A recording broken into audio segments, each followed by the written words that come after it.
ko. Pipating my Monstera Deliciosa using coconut cubes like this. This is my top cut Monstera Deliciosa. Butang na ko diri sa pat, butangan o daghang bunod para motubo na pud siya. This is it. Very big Monstera Deliciosa. Putting coconut cubes to my plant. Sa pangalan ng plant, I forgot. Basta variegated na siya. Ano siya nga plant? Itangan o coconut cubes. Oni ang coconut cubes. Butang diri para kaya wala man ko'y soil.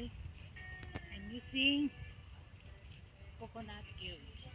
There.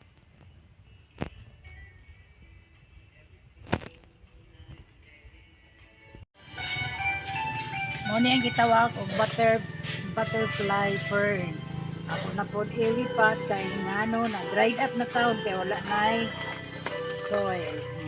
So butang diya para mas mo dako o mudaghan. There. And then butangan na po og coconut cubes. Wala man ko'y soil. So muna akong gamiton mga coconut cubes.